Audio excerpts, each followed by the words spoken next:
بسم اللہ الرحمن الرحیم الصلاۃ والسلام علیک یا رسول اللہ وعلی آلک واصحابک یا حبیب اللہ۔ محترم ناظرین، السلام علیکم ورحمۃ اللہ وبرکاتہ۔ آج آپ کے سامنے پروگرام آؤ حدیث سیکھیں کا ایپیسوڈ 29 لے کر حاضر ہوا ہوں۔ محترم ناظرین، آج 27 رجب المرجب ہے اور گزشتہ جو شب گزری ہے وہ 26 اور 27 رجب المرجب کی درمیانی شب ہے، جسے شب معراج النبی کے نام سے یاد کیا جاتا ہے۔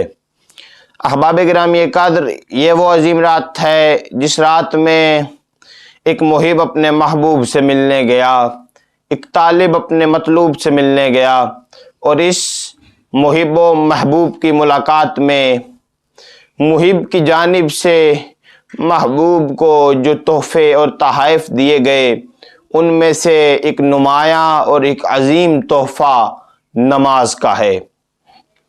اسی دن کی مناسبت سے میں آج آپ کے سامنے ایک حدیث مبارکہ نہیں بلکہ احادیث کا ایک مجموعہ آپ کے سامنے پیش کرنے جا رہا ہوں۔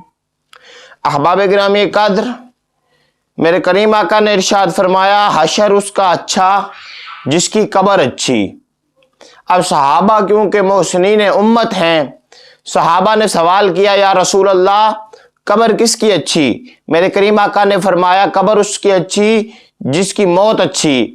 صحابہ نے پھر سوال کیا، یا رسول اللہ موت کس کی اچھی؟ میرے کریم آقا نے ارشاد فرمایا، موت اس کی اچھی جس کی زندگی اچھی۔ صحابہ نے پھر سوال کیا، یا رسول اللہ زندگی کس کی اچھی؟ میرے کریم آقا نے ارشاد فرمایا، زندگی اس کی اچھی جس کی نماز اچھی۔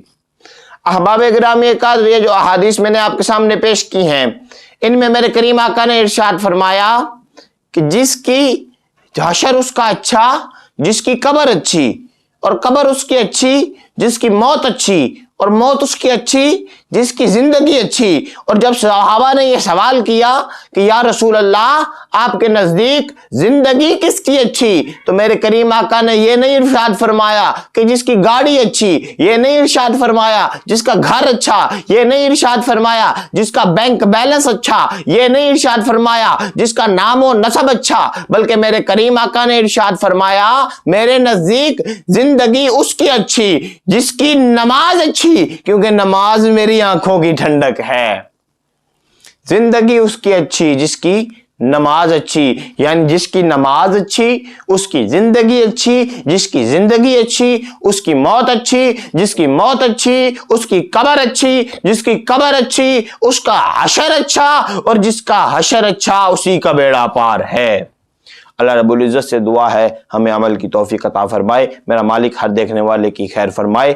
خدا حافظ۔